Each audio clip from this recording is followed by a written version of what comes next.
History as It Happens, December 19th, 2023. Saving Napoleon.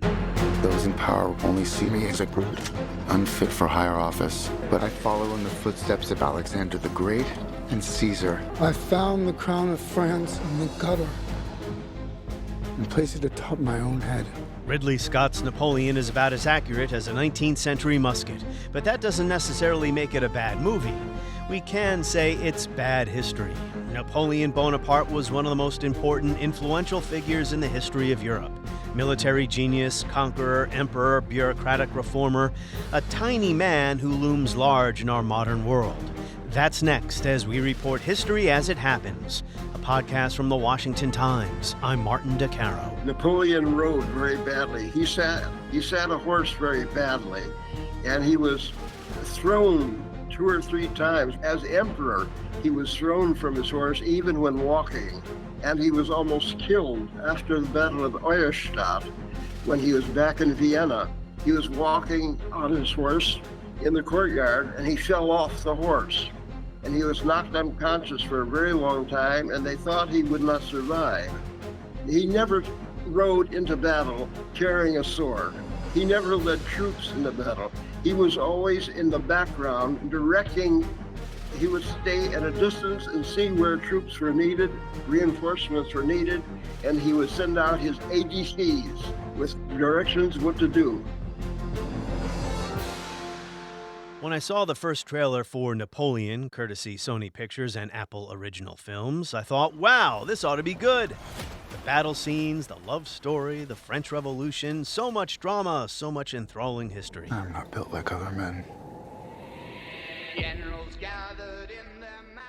Well, I finally got around to seeing the movie, and as many historians have pointed out, it is riddled with inaccuracies. Lord Andrew Roberts, author of the 2015 book Napoleon, A Life, shared his thoughts with Sky News. Ridley Scott's response to you was pretty succinct. How do you effing know? You weren't there. No, that's right. Which means that no historian could ever write any history prior to the day they were born, in my case, 1963. No, we weren't there. However, fortunately, all of the people around Napoleon were there. Napoleon also wrote very extensive memoirs, and they all wrote down what actually happened. And so we are able to tell what happened, despite not personally having been around 200 years ago. How much of the film is, in your terms, accurate? Of the 2 hours, 38 minutes, I'd say 38 minutes. I left the theater with no appreciation, no real understanding of why Napoleon Bonaparte was historically significant.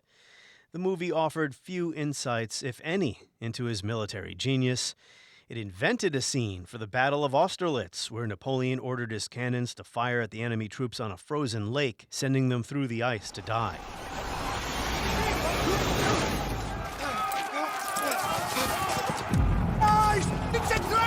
Uncover the cannon!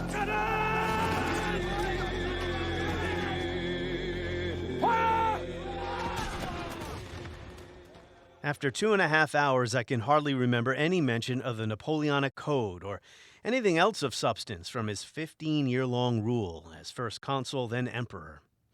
Fine, movies aren't documentaries, but then why bother making a movie about Napoleon and wasting the talents of the amazing actor Joaquin Phoenix? I did start reading a book about Bonaparte, a landmark 1997 biography by Alan Strauss-Schom, Senior Fellow of the Royal Historical Society, London, founder of the French Colonial Historical Society, and author of the forthcoming The Civil War Battle History of the U.S. Navy. But today we're going to talk about his Napoleon Bonaparte. Dr. Strauss, welcome to the podcast. Thank you. It's an honor to have you joining us from Piedmont, Italy. Well, thank you very much. I just want to ask you a little bit about your work as a scholar. You mentioned at the beginning of your landmark 1997 biography that you had to think long and hard before you wrote a cradle-to-grave biography of Napoleon Bonaparte because it would take so long. Well, how long did it take, and why was that such a difficult decision? It took 10 years full-time, a little over 10 years full-time. And obviously that was a very important decision to mark off 10 years of my life. Well, when I was looking for Napoleonic scholars to interview for this, Lord Andrew Roberts, who's written a biography of Napoleon himself, said that I had to speak to you. So here we are. Well, I thought the movie was terrible as entertainment, and as history, it wasn't very good either, at least according to historians who have been writing movie reviews. Movies aren't documentaries. They're supposed to entertain us, and, they're mostly historical fiction anyway. But why do you think a movie about Napoleon should be accurate? Every historical movie should be accurate. There's plenty of information. People do not have to invent material. If a person who prepares a script does his research, he will find more than enough material to cover a subject. He does not have to invent it. And when he does invent it, then he changes the reality of the situation. What about the idea of dramatic license? I don't believe in it. I believe in absolute accuracy. My problem with the movie is I left the theater without a grasp of why this man was so historically important, other than what I already knew. But I wanted the movie to enlighten me a little bit, or maybe provoke my interest, spur my interest in reading more about Napoleon Bonaparte. He was just kind of portrayed as a grubby, uncouth gangster type. What was Napoleon really like? He was not like that at all. He was meticulously dressed. He was always extremely clean. His hands were well manicured. He was a dictator. He did not accept criticism. He did not accept advice. He knew everything, and people either obeyed him or they were out. He was, in that sense, he was very ruthless. I picked up on the gangster description from listening to Adam Tooze, a fine historian. As you're saying here, he had a much more keen mind as a young man, right? He dove into everything, right? Showed intellectual curiosity. He was not only had a keen mind, he was a genius. One may like or dislike Napoleon, but his achievements could only have been accomplished by a genius, and there was no question about that. Even as a young officer, he spent all his spare time studying and learning, making up for a poor education. He was fascinated by political history, and in his early life, he spent a lot of time, for instance, studying the constitutions created under both Greece, ancient Greece, and especially under Rome. And he was very interested in how government worked. As I say, he had a driving curiosity, and he had also a driving curiosity to succeed. One, to learn, and two, to succeed. And he was good at math, right? He was good at math. And I think one of the reasons is, I think he had learning problems. Though he was extremely intelligent, I've gone over some of his letters, and his writing is so small that it's almost unintelligible to read. And I think he had some sort of mental fear, some sort of mental inferiority complex, which he should not have had. As I say, he was a brilliant man. Well, that's where the Napoleonic complex comes from, right? Well, I think the Napoleonic complex is simply his boastfulness, his arrogance.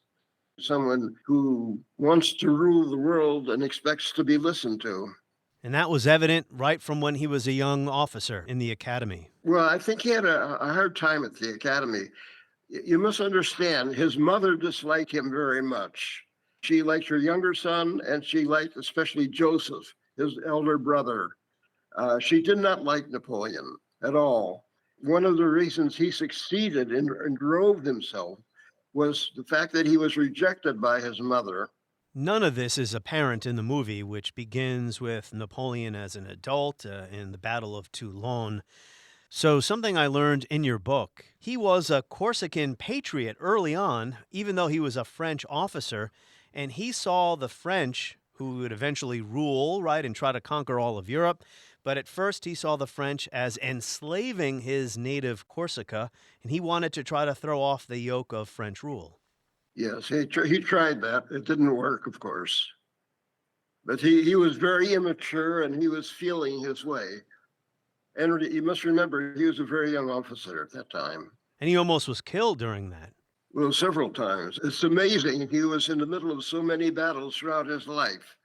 And that he escaped is one of those miracles. Yeah, and I don't intend to talk to you about the movie too much here because, I don't know, the movie was like just an empty 2.5 hours. But there are scenes in the film where, during the Napoleonic Wars, Bonaparte is on a horse with his saber charging into battle. Did that ever happen? That is completely false. First of all, Napoleon rode very badly. He sat a horse very badly, and he was thrown 2 or 3 times. As emperor, he was thrown from his horse even when walking, and he was almost killed after the Battle of Auerstadt when he was back in Vienna. He was walking on his horse in the courtyard, and he fell off the horse. And he was knocked unconscious for a very long time, and they thought he would not survive. He never rode into battle carrying a sword. He never led troops into battle. He was always in the background directing. He would stay at a distance and see where troops were needed, reinforcements were needed, and he would send out his ADCs with directions what to do. I can give you a very good example. At the Battle of Waterloo, if you have a map of that, in the center, you will see a place called Belle Alliance, which was an inn set back from the battle. And that's where he stood directing the battle so that he could see the entire battlefield. He was also near the main artillery battle, but he never entered a battle carrying a sword. His own sword was a tiny little sword. You must remember, he was only 5 foot. He was a tiny, delicate little man with an enormous head. Physically, he was awkward, but he never carried a sword in battle. It could not have been used in battle. When you say he had an enormous head, do you mean that literally or figuratively? I mean, yes. His head was much larger than out of a proportion No. to his body. You said to me in an email he had tiny, very effeminate hands. That's right, yes. And feet, very small feet, very small hands, and very narrow shoulders. If you look at I mentioned to you, if you go to Fontainebleau, the museum there, they have various articles of clothing, and they look as if they were the clothing of a 9 or 10-year-old boy. He was very small, very, very small. But you remember, Horatio Nelson was the same size. Nelson was also 5 foot. So, given Napoleon's tiny physical stature, how was he able to inspire people? He was a born leader. He always knew his subject. He had extreme confidence in himself, and he almost invariably succeeded.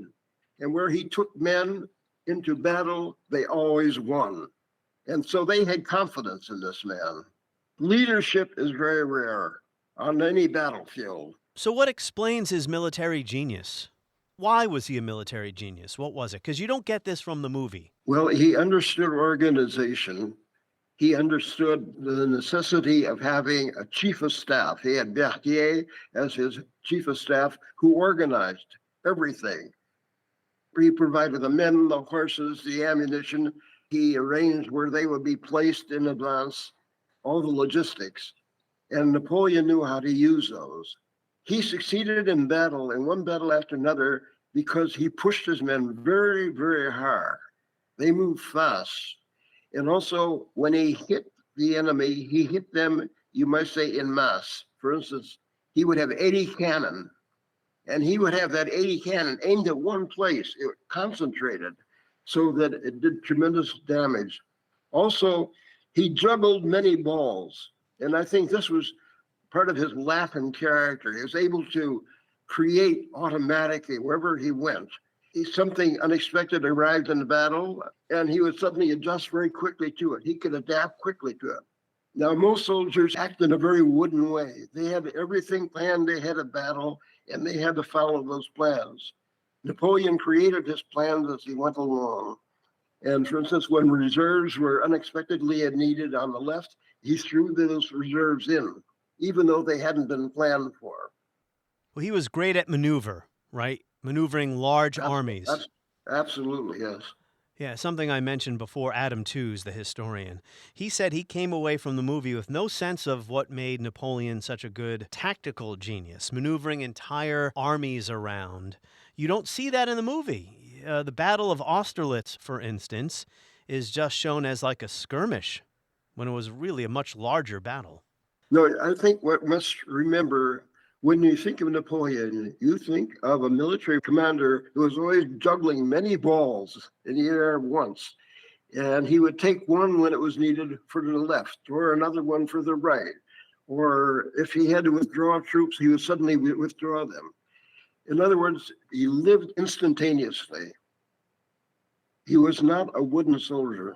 What was he like as a ruler? Would you describe him as an authoritarian modernizer? Well, you said he was a dictator. He was an absolute dictator. If someone had to be killed because they were causing problems, he had them killed. He was absolutely ruthless. You mentioned before the importance of leadership. There was a leadership vacuum in France right near the end of the French Revolution, and he filled it. When did he become the head of state? 1799? Well, as a council, one of the three councils, the revolution created chaos. There were several different legal systems. There were different police authorities, most of them vigilante. There was no political order whatsoever. And what he did and why he was successful, he brought all this disorder to an end. He took charge.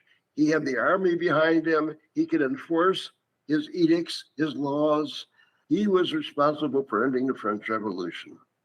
The commerce had collapsed completely, and because he had created order, commerce started to flourish again. There were order in the courts. There were specific courts, not just different ones in different cities. He organized society. He supported the French Revolution at first, right?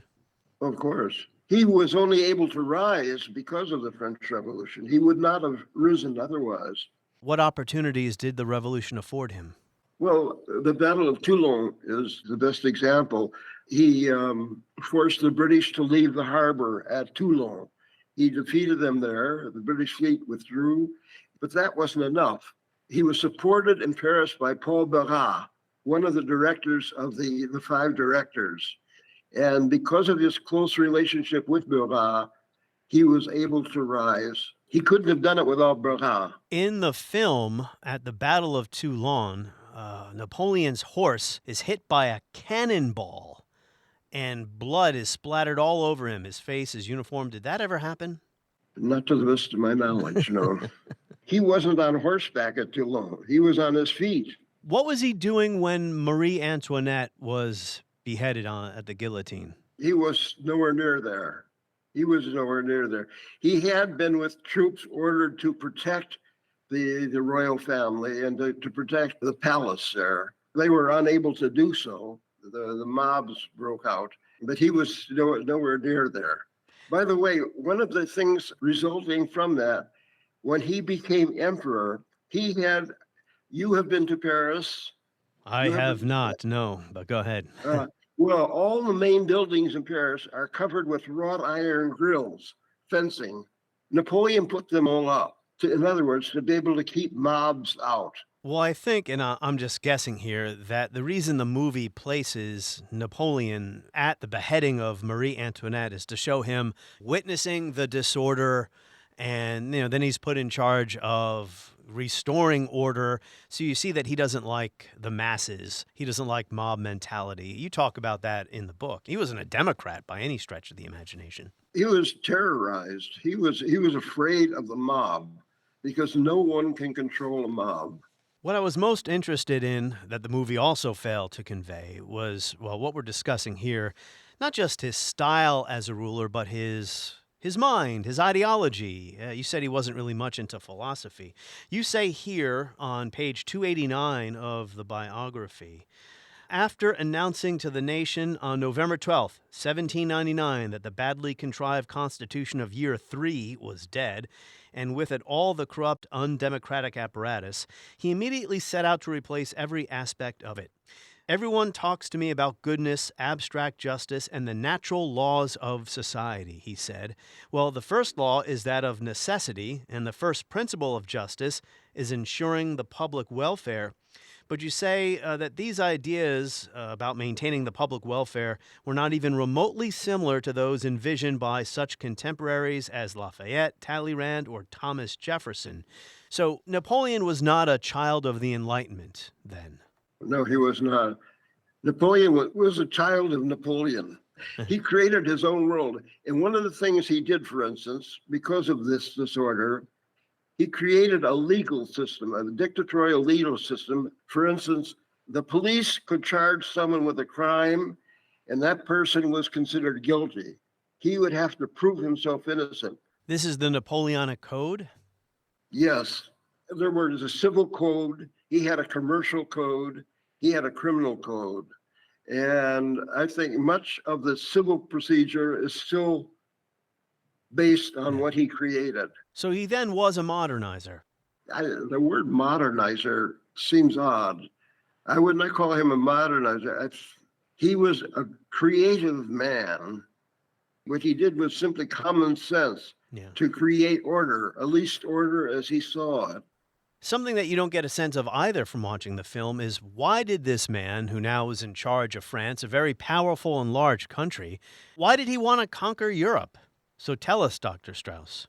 I think it stemmed from his mother. He was rejected by his mother. She was a very cold person, and she removed him from her life. And also, he was very small, and he was always the odd man out, whether as a child in Corsica or at the school at Brienne, the Chateau de Brienne.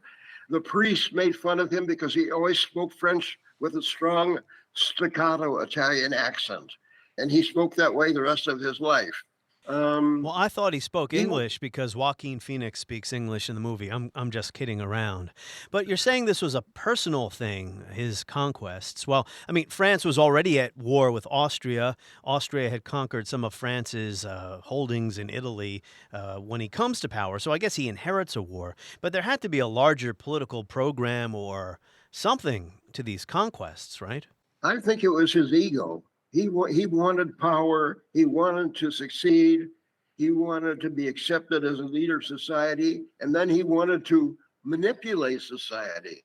And I'll give you a very good example of that. When he conquered Central and Western Europe, the German states, Austrian states, etc., he took over what was known as the Holy Roman Empire, which comprised of something like 370 different states, kings, princes, duchies, etc. He suppressed them all. He suppressed over 370 states. He removed kings, he created kings, and he did them in his own image so that it would work within his Confederation of the Rhine, as he called it. These were family members, right? He put in charge of some of these places? Well, his brothers and sisters. But can you imagine someone today going into Europe and erasing 370 states, sovereign states, kings, princes, duchies, and he erased them all. He created real chaos, absolute chaos. But he was able to do it because he had the armies to control them.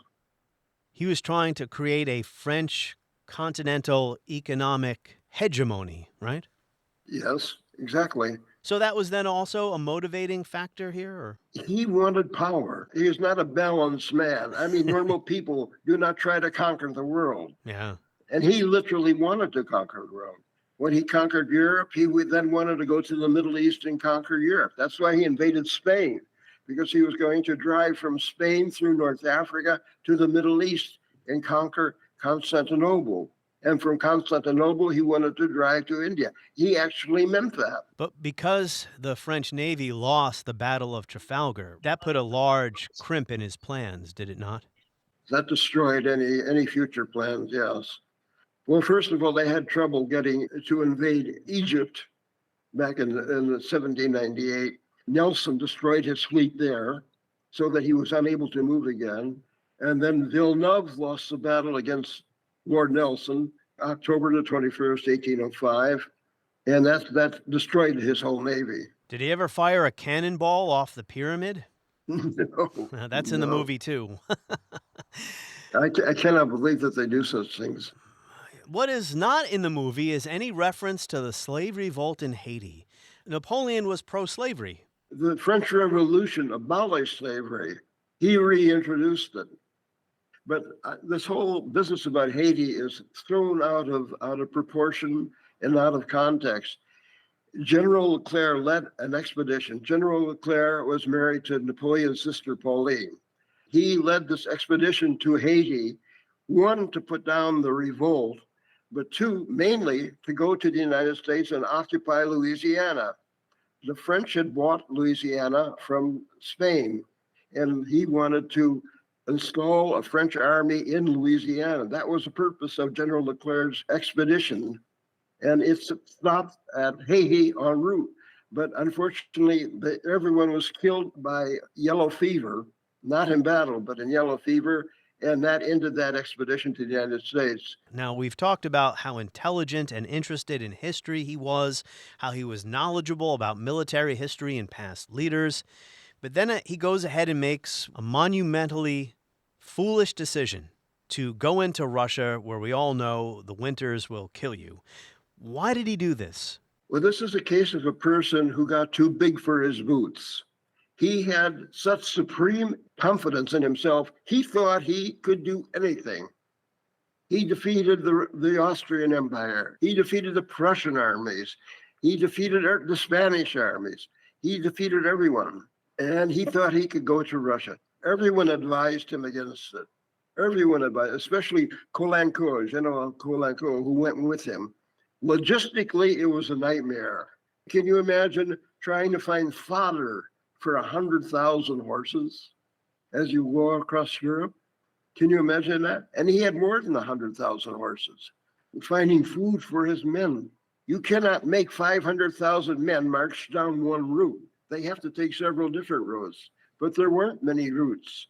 The whole thing was insane. And what was he going to do when he actually got there? It was a case of a man who thought he could do anything.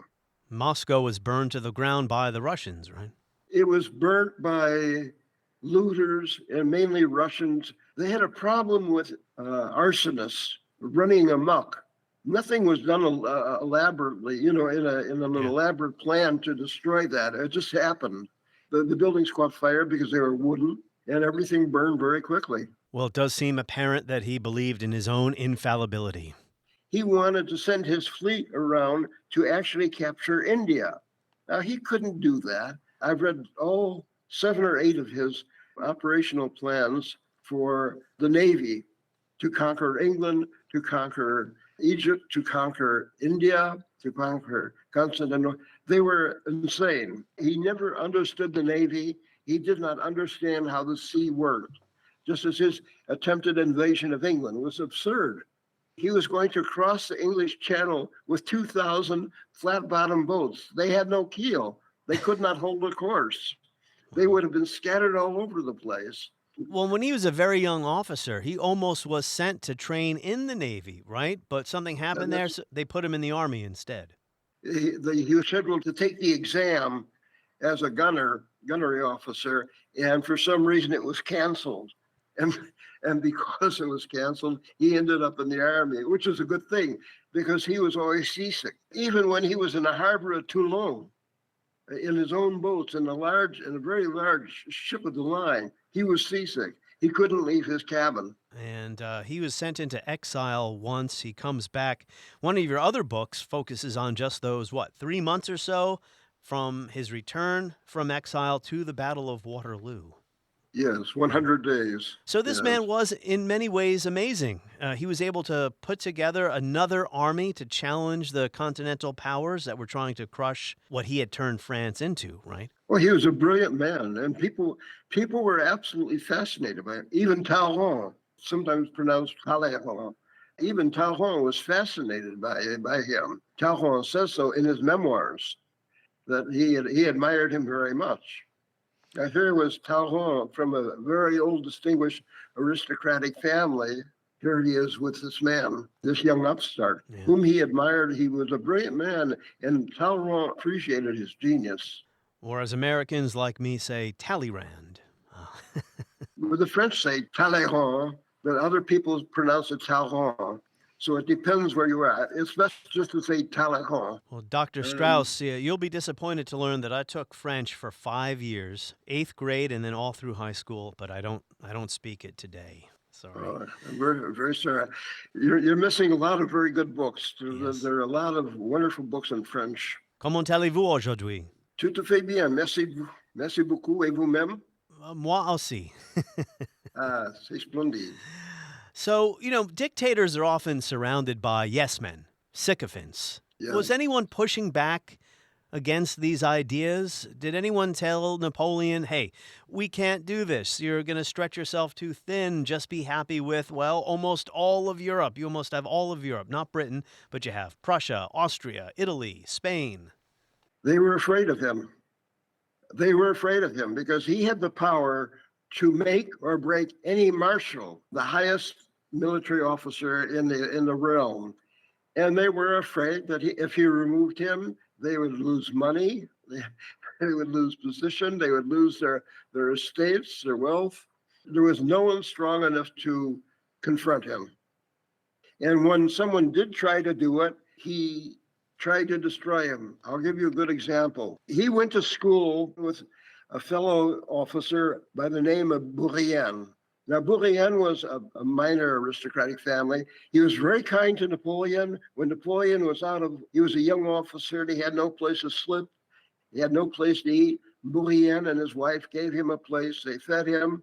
And when Napoleon became emperor, Napoleon made him his private secretary. But Napoleon kept him working 7 days a week, 30 days a month. He could not even visit his wife and children.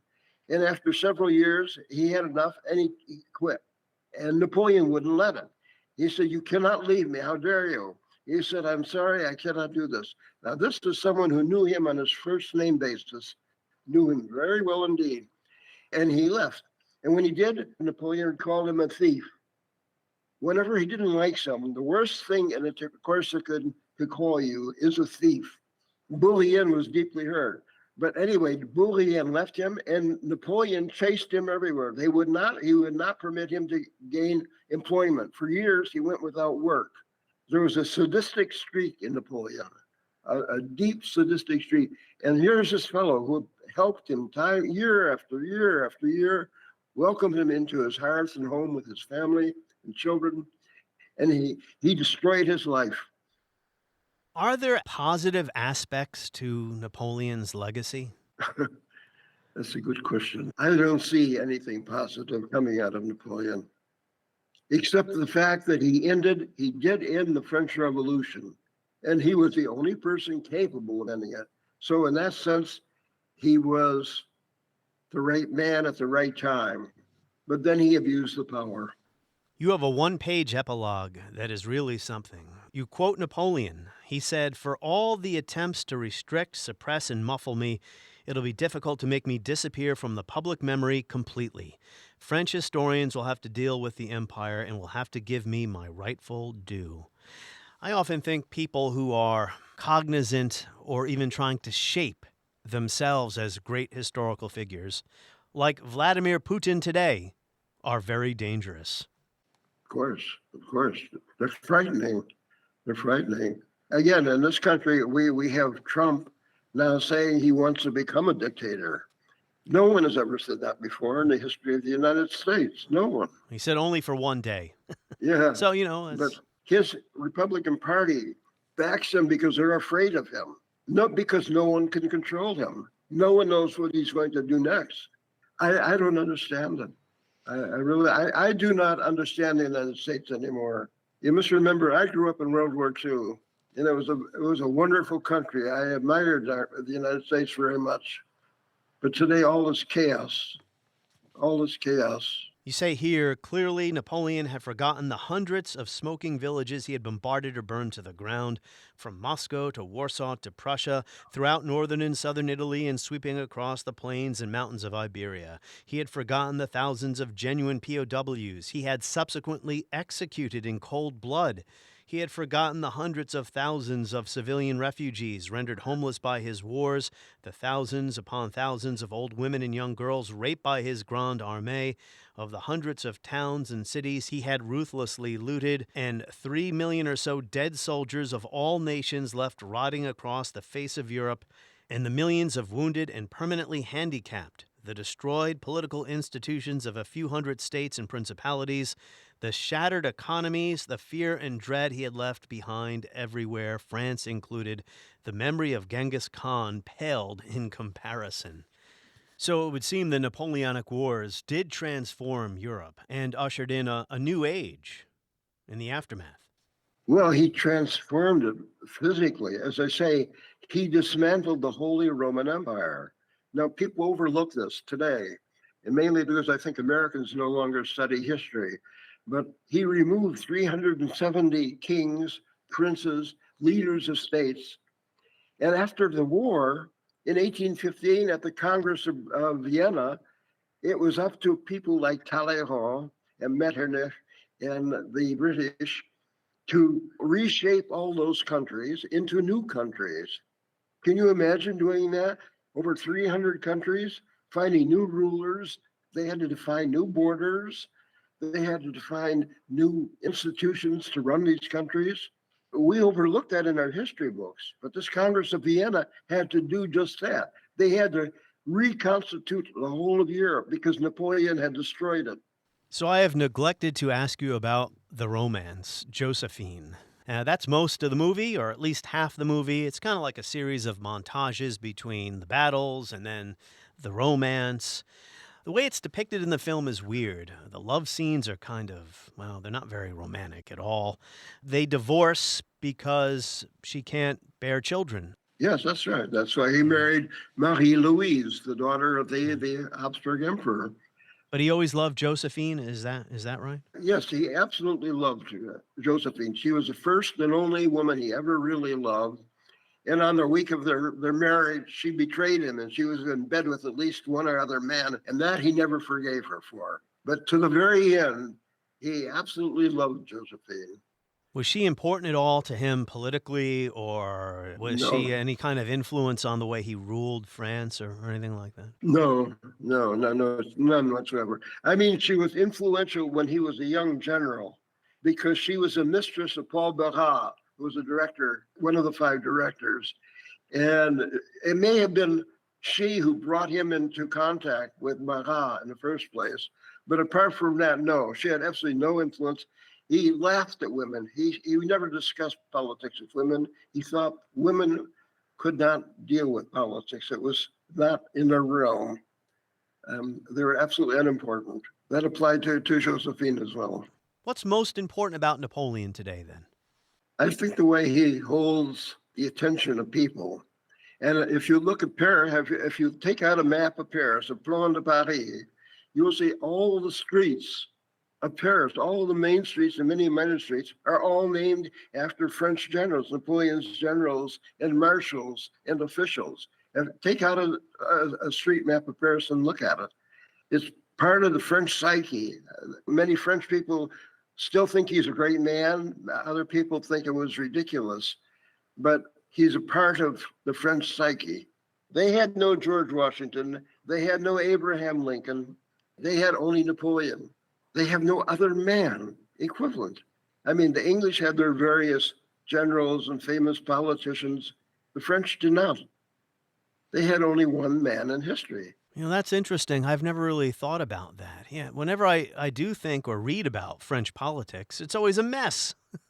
And it's all because of the French Revolution. The French are still living in a revolution. I discussed this with a friend of mine at the Sorbonne the other day. And I said, what is this with the French? When they don't like something, they burn all the buses, the cars. They run wild in the streets every time they want a different issue. And he said, La révolution est en nous. He said, the revolution is in us. It's a part of us. And this is a very famous French professor who said that. By the way, if you're interested in an interesting anecdote about Napoleon, I'll be glad to tell you one. Go ahead. A couple of years just before my book on Napoleon was published, I was invited by Jean Toulard, who was the Napoleonic scholar of France. He was also a member of the French Academy, the Académie Française. He invited me to join a jury that was hearing a group of scholars at Louvain University on Napoleon. And they wanted me to sum up at the end of this what I thought about all these different papers. This was at the University of Louvain, which is just outside Brussels. I listened to all these papers. You must remember, in the amphitheater before me, there were scholars from 25 or 26 countries, all professors of French history in the audience. And I went up to them and I said, all day long, I heard scholars praising Napoleon. Napoleon did this, Napoleon did that. I did not hear one scholar criticize Napoleon. I said, why is that? And there was a big hush in the audience and no one applauded me. But afterwards, there was a dinner and reception given at the French embassy in Brussels. And I went there. I went there with Baron de Meneval, whose ancestor was the secretary of Napoleon. So Meneval and I went to the French embassy. And we were brought in there up to the first floor where the reception was. The ambassador greeted us with a glass of champagne, and he was obviously blotto. He had already had at least 5 or 6 glasses of champagne before we got there. And when he saw me, he said, Monsieur le Professeur, and he pointed to Meneval. And Meneval said, no, he pointed to me. He said he had heard about what I had said about Napoleon at the meeting. He said, Monsieur le Professeur, Wellington était bon, mais il n'était pas génie. He said Wellington was good, but he was no genius. I said, Votre Excellence, vous avez bien raison. I said, you were absolutely right, Your Excellency. Wellington was good, and it was he who defeated the genius. Wellington was not a genius, and Napoleon really was. But Wellington was a better general in the final battle. On the next episode of History as It Happens, when you think of December 25th, Christmas comes to mind. What about December 25th, 1991, the last day of the USSR's existence? We're going to revisit the collapse of the Soviet Union as Russia wages war in Ukraine, as the post-Cold War world is not working out the way some optimists thought it might. That's next as we report History as It Happens, a podcast from the Washington Times.